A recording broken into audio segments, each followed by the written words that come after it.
예수님께서 고난당하실 때가 가까이 온 것을 아시고 예루살렘에 들어가셨습니다. 가셔서 처음 찾으신 곳이 성전이었습니다. 성전은 하나님을 예배하는 곳이고 기도하는 곳이라고 말씀하셨는데, 그게 목적이 되어야 되는데 그것을 수단으로 삼은 사람들이 있어요. 그래서 성전에서 재물을 팔죠. 짐승을 팔되 높은 가격을 매기고 돈을 환전하되 높은 이율로 환전해 주는 사람들의 모습을 보셨습니다. 예수님은 노끈으로 채찍을 만들어서 짐승들을 다 쫓아내셨어요. 상인들의 모든 상을 다 엎으셨습니다. 거룩한 하나님의 집이 탐욕으로 가득한 강도의 소굴이 된 것입니다. 여러분, 강도의 소굴로 만든 사람들이 다름 아닌 대제사장들, 서기관들이에요. 바르게 서 있어야 될 사람들이 오히려 장사치가 된 겁니다. 그들의 이유를 들어보면 그런 거예요. 아니, 백성들이 하나님 앞에 흠 없는 제물을 드리기 위해서 우리는 그 제물을 판 것이다. 성전세를 내는데 하나님이 받으시는 그 돈을 그것을 바꾸어 주기 위해서 그렇게 한 것이다. 흠 없는 제사를 드리기 위해서 한 것이다. 여러분, 흠 없는 제사를 드리기 위한다면 그들의 마음에 먼저 흠이 없어야 돼요. 그러니까 제사장들과 서기관들의 마음이 흠이 없어야 되거든요. 그런데 그들에게는 흠 정도가 아니라 여러분, 탐욕과 죄악으로 가득했습니다. 그들은 겉으로는 거룩한 성전인 척했으나 속으로는 강도의 소굴이었어요. 여러분, 깨닫는 사람 같으면 예수님이 그 상인들의 상을 엎으실 때 자기 마음도 엎어야 되는 거예요. 깨닫는 사람 같으면. 예수님이 그 짐승들을 채찍으로 성전에서 다 몰아내실 때 깨닫는 사람 같으면 자기 마음의 탐욕도 다 몰아내야 되는 겁니다. 그걸 보면서 내 이익이 사라지고 내 만족이 사라지지만 다 엎어지는 한이 있더라도 그렇게 내 잘못이, 내 죄가 다 드러나서 하나님 앞에 가까이 나아갈 수만 있다면 여러분, 그게 은혜예요. 그렇게라도 주님께 돌아올 수 있다면 하나님, 나의 모든 걸 다 엎어주신 그 은혜 감사합니다. 예수님께 감사할 수 있는 거예요. 여러분, 혹 여러분의 삶 중에서 정말 드러나지 말아야 될 것이 드러났거나 하나님이 일방적으로 다 엎으신 것이 있다면 여러분, 때로는 마음이 아프지만 우리가 그것에 감사할 수 있어야 되는 거예요. 하나님은 본래 내가 절제하거나 내가 그 죄악을 멈추기를 원하셨을 거예요. 그렇지만 내가 그 죄를 더 키우고 내 마음의 탐욕을 더 키워가지고 더 이상은 내 스스로가 절제가 안 됐을 때 그때 하나님이 다 엎으시는 거예요. 하나님이 우리로 주님께 돌아오기를 원하시는 것이죠. 당장은 손해가 있고 아픔이 있어서 하나님이 원망스러울 수 있지만 결국은 그것이 하나님께 돌아갈 수 있도록 길을 열어주신 하나님의 은혜의 길이라고 믿고 저와 여러분이 감사할 수 있기를 축복합니다. 그리고 여전히 그런 게 남아있다면 하나님이 그 뒤 엎으시기 전에 우리가 자발적으로 회개하고 삶을 돌이켜야 되겠습니다. 그게 가장 지혜로운 방법이겠죠.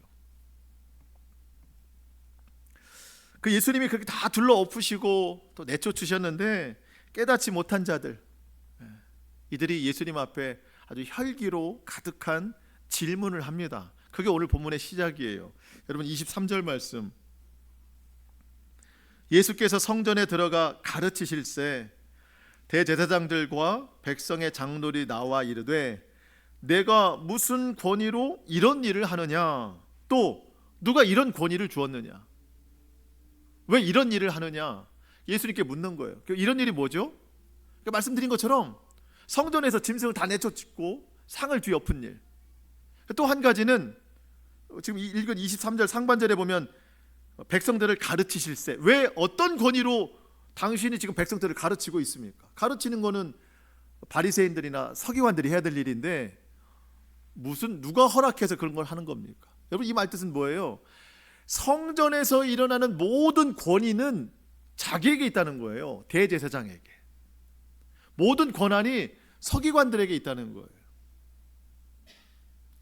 자신들은 율법에 의해서 하나님으로부터 권위를 인정받았다는 거예요. 권한이 주어졌다는 거예요. 그러니까 하나님이 주신 이 권한으로 우리가 짐승들을 사고팔도록 허락했다. 돈을 환전하도록 허락했다. 그러니까 결국은 그거예요. 우리는 합법인데 당신은 불법 아니냐? 당신은 어떤 권위로 누구에게서 받았길래 여기 와서 그렇게 행패를 부리느냐, 이 뜻이에요. 굉장히 어리석은 질문입니다. 여러분, 예수님은 하나님의 아들이시죠. 예수님은 성전의 주인이십니다. 그리고 예수님 스스로가 나는 성전보다 크니다. 나는 참 성전이다. 이 부패한 성전을 헐고 3일 만에 일으킬 것이다. 예수님 자신이 성전이라고 말씀하셨어요. 그런데 그분에게, 성전의 본체이신 그분에게 무슨 권위로 그렇게 하느냐, 어디서 권위를 받았느냐고 하는 이 질문은 매우 어리석은 겁니다. 여러분, 우리가 이런 어리석은 질문, 어리석은 생각에 살면 안 될 것 같아요. 여러분, 가장 유일한 진리, 진리는 하나지만 첫 번째 되는 진리가 뭐냐면 하나님이 세상을 창조하셨다는 거예요. 그리고 창조하신 세상의 모든 것을 예수님께, 그 아들께 주셨다는 겁니다. 이 세상의 모든 권한은, 모든 주권은 다 예수님께 있는 거예요. 요한복음에서 보면 세례 요한이 이런 신앙 고백을 합니다. 요한복음 3장 35절 36절, 아버지께서 아들을 사랑하사 만물을 다 그의 손에 주셨으니, 온 세상 만물을, 아들을 믿는 자에게는 영생이 있고 아들에게 순종하지 아니하는 자는 영생을 보지 못하고 도리어 하나님의 진노가 그 위에 머물러 있느니라. 자, 아들을 믿는 자가 영생에 있어요. 그리고 또 뭐를 믿어야 돼요? 예수님께 모든 권한이 있다는 걸 믿는 거예요. 하나님께서 그 손에 모든 권세를 주셨거든요. 그거를 믿는 자가 여러분 영생을 얻습니다. 자, 믿는다는 것은요, 그냥 머리로만 믿는 게 아니라 믿는 것을 삶으로 살아내는 것까지가 믿는 거예요. 자, 예수님이 모든 것에 권한이 있으세요. 주권자예요. 그러면 그걸 믿고 그 주권을 내 삶으로 녹아내려 순종하면서 살아가야 된다는 겁니다. 그러니까 내 삶의 모든 것은 주님께 있어 하면서 기도도 하고 주님 말씀에 순종하면서 살아가야 된다는 겁니다. 다 중요하지만 예수님의 영적인 권세가 우리 가운데 흘러넘친다는 것을 우리는 기억해야 돼요. 자, 지금 성전에서 일어난 일들을 가지고 이야기하고 있는 거잖아요. 예루살렘 성전에서. 자, 그렇다고 보면 이 성전의 주인이 예수님이시기 때문에 성전에서 일어나는 모든 권한은 예수님께 있는 거예요. 그 기준이 예수님께 있는 겁니다. 물론 성전을 벗어나도 예수님 뜻대로 살아가야 되는 게 맞는데 먼저는 이 성전의 모든 권한이 예수님께 있다는 겁니다. 그런데 도리어 사람이, 대제사장이, 서기관들이 예수님 보고 어디서 그 권한을 받았느냐고 묻는 것은 매우 어리석은 질문이라는 거예요. 오히려 그 질문은 예수님께서 그 사람들에게 하는 게 맞다는 거예요. 예수님이 그들에게 이런 질문을 하실 수 있는 거예요. 아니, 하나님의 거룩하신 집을, 이 성전을 강도의 소굴로 만들어 놓은 이 권한을 어디서 받았느냐? 도대체 이런 권위는 어디서 준 거냐? 이 불법의 권위는. 오히려 예수님이 그렇게 하시는 게 맞다는 거예요. 이걸 우리도 적용해 보고 싶은 거예요.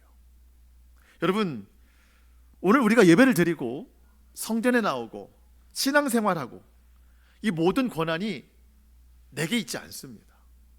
다 예수님께 있어요. 내가 하고 싶은 대로 하는 게 아니에요. 주권이 있으신 예수님께 그 모든 걸 다 드리고 예수님 기준에 맞춰서 하는 겁니다. 오늘 나의 예배는 내 기분대로 하는 것이 아니라 예수님 보시기에 합당한가? 나의 믿음 생활은 하나님 보시기에 기뻐하실 만한 믿음인가? 여러분, 예수님의 살아온 모든 것이 다 하나님의 구약에 예언된 말씀을 이루시기 위해서 하셨거든요. 그렇죠? 나귀를 타고 들어오신 것도 그렇고, 또 찬송하는 소리도 그렇고, 또 성전에 와서 강도의 소굴로 만들었다고 하는 말씀도 그렇고, 다 예언자들의 말씀을 이루시기 위해서 오신 거예요. 그렇다고 보면 예수님이 우리에게 바라시는 것도 마찬가지예요. 삶의 성공을 위한 것이 아니라 말씀을 성취하면서 살아가라, 우리에게 원하시는 것이.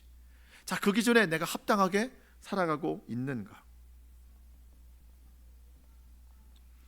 오늘 예수님께서 저와 여러분에게 물어보실 것 같아요.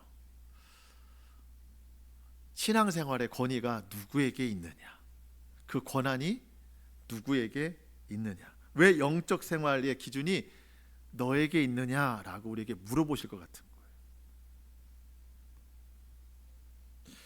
거예요. 제 이제 그 자녀들이 이제는 뭐 아이들이 이제 조금은 컸어요. 근데 아주 어렸을 때는요, 그 아이들에게 전혀 권한을 주지 않습니다. 왜냐면 아이들이 판단을 못 하잖아요. 아이였을 때는. 그러니까 부모가 판단하는 대로, 부모의 기준대로, 부모의 권위대로 아이들을 이끌어 나가는 게 많습니다. 뭐 지금도 다 권한을 주진 않아요. 아직은 뭐 성숙된 것이 아니기 때문에. 여러분, 하나님 앞에 우리가 그런 거예요. 특별히 신앙생활, 영적 생활에 있어서 하나님이 우리에게 모든 권한을 다 주시지 않습니다. 무슨 말이에요? 내가 원하는 대로 신앙생활해라, 내가 원하는 대로 예배생활해라, 내가 원하는 대로 순종생활해라, 그렇게 하시지 않아요. 그러면 우리 버릇이 없어진다고 말씀하시는 거예요. 아이들이 그런 것처럼 우리가 곁길로 갑니다. 내가 원하는 대로,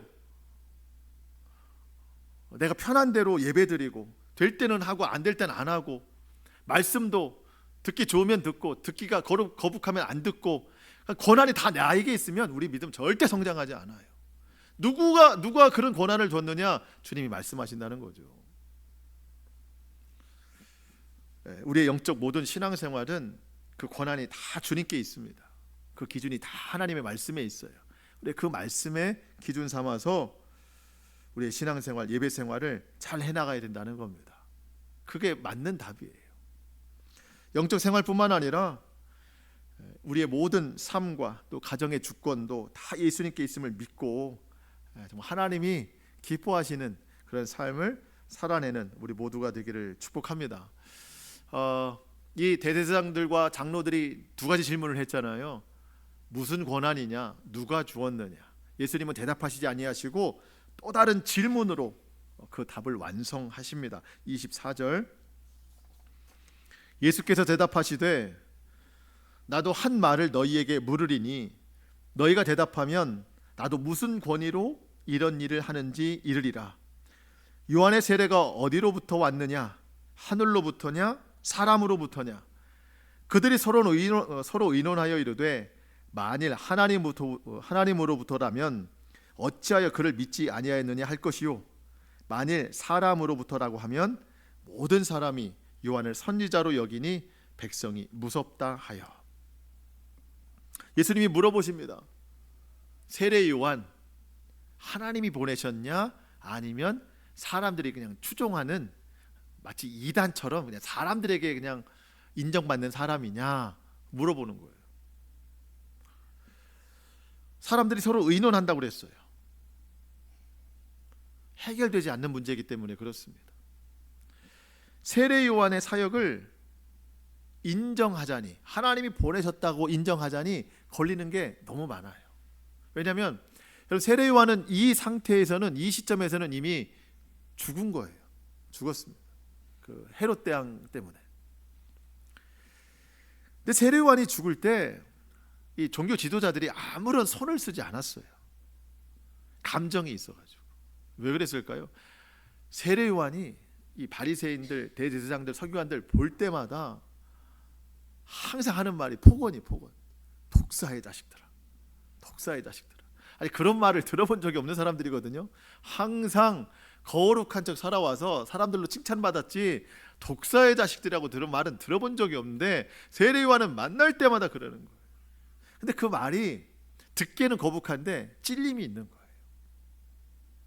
또 회개할 것이 없다고 생각한 사람들이거든요. 근데 볼 때마다 뭐라고 해요? 회개하라. 회개의 열매를 맺어라. 항상 듣기 거북한 말만 하니까 이 세례 요한을 그냥 순전한 마음으로 받아들일 리가 없습니다. 받아들이기가 어려워요. 근데 그의 말에는 생명력이 있었어요. 그렇다고 받아들이자니 세례 요한의 메시지가 다 누구에게요? 예수님이 얘기합니다. 세례 요한은 메시아를 증거하러 온 사람인데 그 메시아가 예수님이거든요. 세례 요한을 인정한다고 보면 이 예수님까지도 다 인정해야 되기 때문에 결코 그거를 받아들일 수가 없는 거죠. 그렇다고 또 세례 요한은 사람들이 추종하는 하나의 인물이다라고만 제한하기에는 이 사람들이요 세례 요한을 너무 많이 따르는 거예요. 선지자로 알고. 그게 뭐가 두려운가?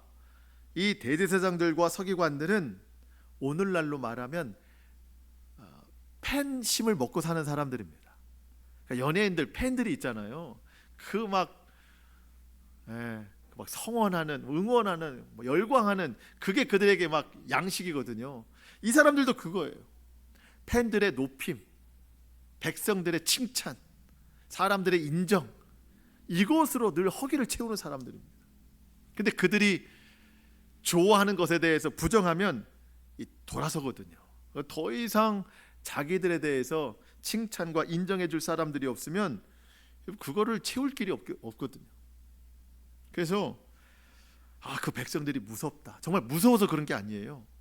그 백성들의 칭찬과 인정이 없으면 두려워지는 거거든요. 그래서 백성들이 무섭다 하는 표현이 맞습니다. 사실 답은 나와 있어요. 예수님께 무슨 권위로 하느냐, 누가 권위를 주었느냐, 하나님이 주셨다고 하는 것을 이미 알고 있습니다. 그런데 어느 쪽을 선택하든 자기들에게 이익이 없다고 생각해서 이들이 내린 결론, 답은 뭐죠?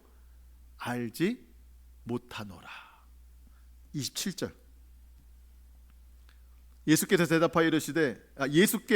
대답하여 이르되 우리가 알지 못하노라 하니 예수께서 이르시되 나도 무슨 권위로 이런 일을 하는지 너희에게 이르지 아니하니라.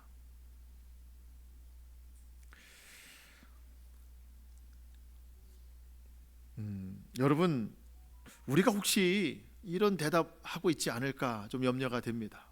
여러분, 우리가 사실은 답을 몰라서 순종을 못하는 게 아닙니다. 우린 답을 알아요. 하나님이 어떤 것을 원하시는지 알아요. 그런데 하나님이 원하시는 것을 선택하자니 나에게 이익이 없어요. 오히려 손해만 있고. 그냥 우리는 다 알죠. 내가 하나님 말씀에 순종했을 때 앞으로 어떤 일이 벌어질까 예측이 되잖아요. 그 일이 두려운 거예요. 그래서 탁 터놓고 그 일을 선택하기가 어렵습니다. 그렇다고 또 하나님 말씀에 그냥 완전히 불순종하자니 내 마음에 살아있는 신앙적 양심이 또 나를 가만 안 둬요. 이러면 안 되는데, 그러면 안 되는데, 이거는 어떤 것으로도 해결이 안 됩니다. 하나님 편을 선택하기도 어렵고, 그렇다고 막 세상을 선택하기도 어렵고, 그러다가 우리가 내린 결론이 뭐예요? 하나님 잘 모르겠습니다. 오늘 이들과 같이 모르겠나이다. 잘 모르겠나이다. 근데 모른다는 답이 결국 어디로 가는 거예요? 내가 원하는 쪽으로 가는 거예요. 내 편한 쪽으로 가는 거예요. 내가 알지 못하겠나이다 하면서. 여러분, 그런 식으로 우리가 살아왔어요. 지금까지. 하나님 말씀 순종해야 된다는 걸 알지만 그 순종의 끝이 나에게는 불이익과 어려움이 있다는 것 때문에 선택하지 못하고, 또 내 신앙적 양심이 걸리지만 결국 내가 선택하는 것은 나에게 이로운 것만 자꾸 선택하면서 지금까지 살아왔어요. 근데 살아오다 보니까 그런 선택이 잘못됐다는 걸 우리가 틈틈이 깨닫잖아요. 그때 하나님 말씀 순종했어야 되는데, 하나님이 말씀이 답이었는데 또 내 뜻대로, 내 욕심대로 살아왔구나. 그런데도 우리가 지금도 그렇게 살아가고 있는 건 뭐예요? 탐욕이 많아서 그래요. 내 의의가 여전히 가득 차서 그래요. 여러분, 정답이 있어요. 정답이 있어요. 근데 우리가 자꾸 다른 답을 쫓고 살아요.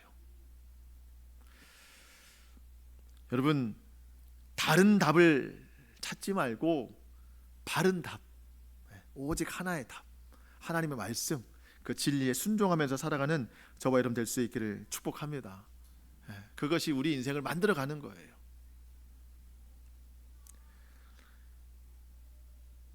예수님이 말씀하셨어요. 너희가 한번 답을 해봐라. 그럼 나도 답을 해주겠다. 근데 이들이 답을 모르겠습니다, 알지 못합니다 했더니 예수님도 뭐라고 하세요? 그럼 나도 답을 말해주지 않겠다. 뭔가 약간 좀 소심한 복수처럼 그럼 나도 답 안 해, 이렇게 말씀을 하십니다. 여러분, 그런데 예수님이 하신 질문에 답이 있어요. 세례 요한의 세례가 하늘로부터 온 거냐 사람으로부터 온 거냐, 이 질문에 그들이 했던 답이 있어요. 근데 이들은 알면서도 들으려고 하지 않아요. 거부합니다. 예수님은 진리를 거부하는 자에게는 말씀하시지 않습니다. 말씀을 거부하는 자에게는, 들으려고 하지 않는 자에게는 말씀하시지 않아요. 반대로 들으려고 하는 자, 간절히 바라는 자에게는 예수님은 계속해서 말씀해 주십니다. 여러분, 우리에게 있어서 말씀을 대하는 첫 번째 마음은 들으려고 하는 마음이에요. 들으려고 하는 마음.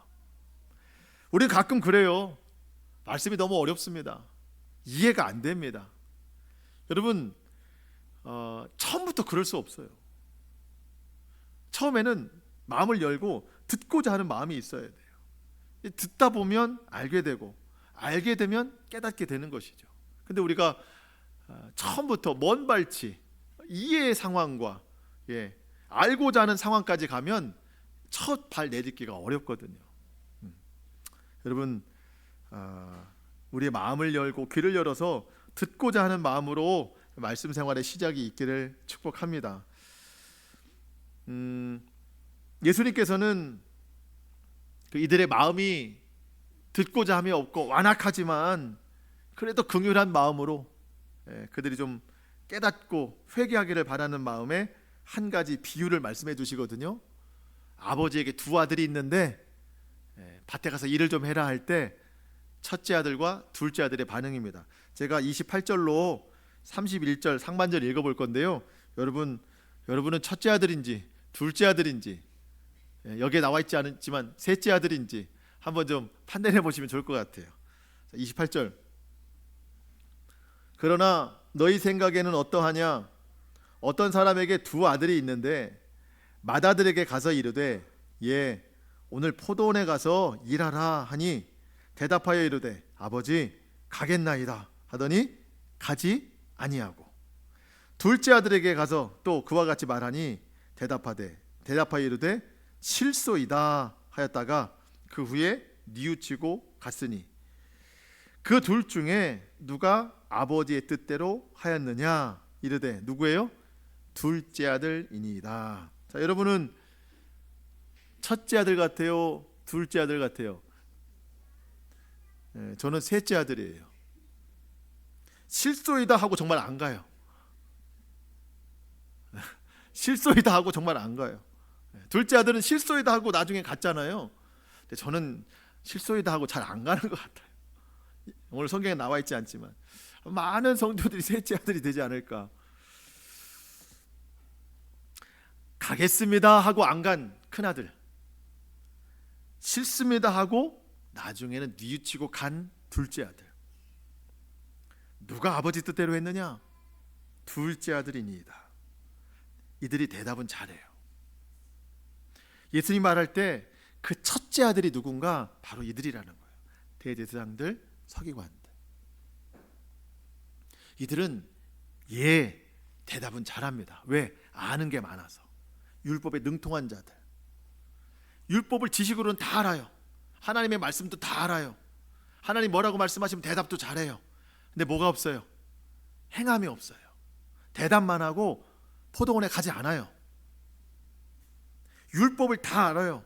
하지만 지키지 않아요. 자, 예를 들어서 여러분, 성전에서 어떻게 해야 될까? 이 대제사장들, 서기관들은 다 알아요. 성전은 거룩한 곳입니다. 필요에 의해서 짐승을 팔 수는 있어요. 돈을 환전할 수는 있어요. 그 시끄러울 수는 있어요. 하지만 그 시끄러움조차도 하나님 앞에 온전히 드리면 거룩한 모습이 될 수 있어요. 왜? 하나님의 집은 거룩한 집이기 때문에. 하나님을 예배하고 제사 드리는 게 목적이 된다면 모든 게 거룩해질 수 있어요. 그걸 알아요. 예, 가겠나이다 한 거예요. 그런데 아는 대로 하지 않았어요. 오히려 예배가 목적이 아니라 그 예배를 수단 삼아서 짐승을 팔아 이익을 챙기는 게 목적이 된 거죠. 불순종한 거예요. 이들이 결국 제일 불순종한 게 뭐죠? 예수님을 인정하지 않는 거예요. 구약의 선지자들을 통해서 메시아가 오실 것이다. 그 오신 메시아가 예수님이거든요. 예수님, 그 메시아가 오신다는 것은 다 알아요. 예, 가겠나이다 한 거예요. 근데 막상 오신 예수님을 인정하진 않아요. 행하지 않은 거예요. 이게 가장 큰 불순종입니다. 반면에 둘째 아들은 어땠죠? 실소이다 했는데 나중에는 깨닫고 간 거예요. 근데 여러분, 실소이다 대답 그렇게 한 것도 잘한 건 아니에요. 하나님 말씀에 늘 거부감으로 그런 식으로 반응하는 건 좋은 일은 아닙니다. 그렇지만 결국 깨닫고 간 것은 잘했지만 실소이다 반응하는 것도 좋은 일은 아니라는 겁니다. 여러분, 우리도 그렇잖아요. 하나님의 말씀 듣기에 좀 거북하고 순종하기 어렵고 그러면 우리는 실소이다 해요. 어렵습니다. 지키기 어렵습니다. 그래놓고 나중에 깨달으면 좋지만 그 실소이다가 계속 굳어지면 나는 아버지에게서 점점 멀어지는 아들이 되는 거예요. 불순종의 아들.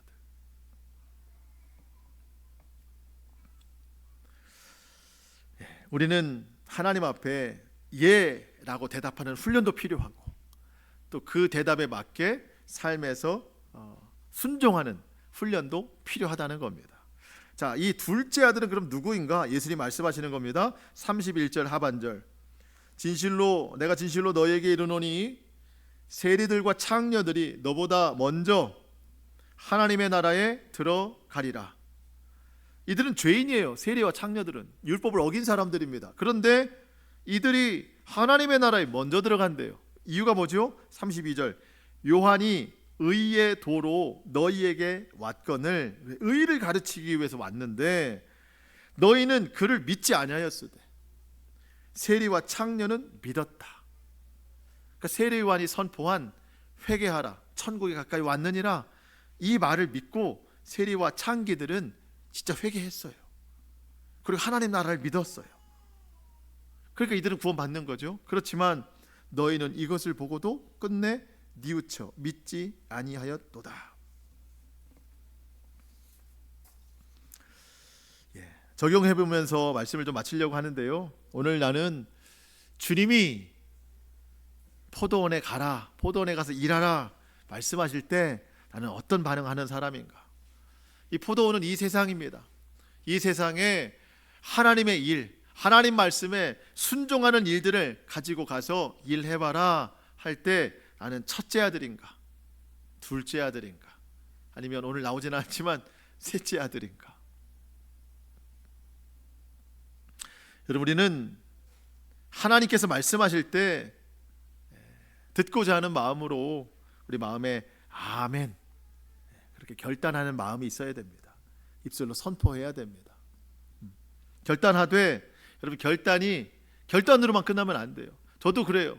저도 말씀 보고 설교하고 또 묵상하고 할 때 이 말씀이 얼마나 마음에 와닿는지, 제 잘못도 또 나의 삶에 어떤 문제도 그냥 콕콕 끄집어내는 것 같아요. 그때마다 주님, 제가 잘못했습니다. 제가 이 말씀대로 순종하며 살겠습니다. 정말 결단을 얼마나 하는지 몰라요. 근데 막상 그 말씀이 사용돼야 될 그 삶의 현장의 자리에 가보면 그 말씀이 없어요. 결단은 온데간데 없어요. 그러면서 여전히 내 하고 싶은 대로 하고 살아요. 그렇게 지금까지 오는 거예요. 그게 첫째 아들입니다. 그런 자는 하나님 나라에 가까이 갈 수 없어요. 여러분, 저와 여러분이 그렇다고 둘째 아들이 다 잘했다 그런 건 아닙니다. 하나님의 말씀 거부하는 것도 잘못된 일이에요. 그렇지만 결국은 그가 돌이켜서 아버지 뜻을 이루었기 때문에 칭찬을 들은 건데, 바라기는 저와 여러분이 하나님 말씀에 순종으로 반응하고 또 삶에서 그 말씀을 이루어 나가는 그 행실의 결단이 또 결실이 이루어질 수 있기를 축복합니다. 그래서 열매를 맺는 삶, 예배 중에 하나님이 마음에 감동 주셔서 넌 포도원에 가서 일할 수 있느냐? 일해라. 다른 말로 사랑하면서 살아라, 절제하면서 살아라, 용서하면서 살아라, 주를 위해 충성하면서 살아라, 그렇게 말씀하실 때 이 자리에서는 이해하는데, 막상 사람을 대면하고 현장을 대면하면 전혀 없던 것처럼 살아가면 안 된다는 거예요. 그 자리에서 사랑의 열매를 맺어야 되고, 절제의 열매를 맺어야 되고, 충성의 열매를 맺을 수 있어야 된다는 거죠. 그것이 아버지가 기뻐하시는 일입니다. 여러분, 요즘에 하나님께서 우리 각자에게 요구하시는 하나님의 뜻은 무엇입니까? 계속해서 말씀하시는, 네가 할 수 있겠느냐? 대답뿐만 아니라 삶에 실제적으로 순종하고자 하는 그 하나님의 바람은 혹시 무엇인지를 우리가 생각하면서 그 일을 온전히 이루며 살아가는 저와 여러분 될 수 있기를 주님의 이름으로 축복합니다. 자, 말씀을 마치겠습니다. 무슨 권한으로 그렇게 하느냐? 누가 그 권한을 주었느냐? 여러분, 사실 예수님이 우리에게 하시는 말씀이에요. 우리의 가장 높은 권한, 높은 권위, 높은 권세는 우리 예수님이십니다.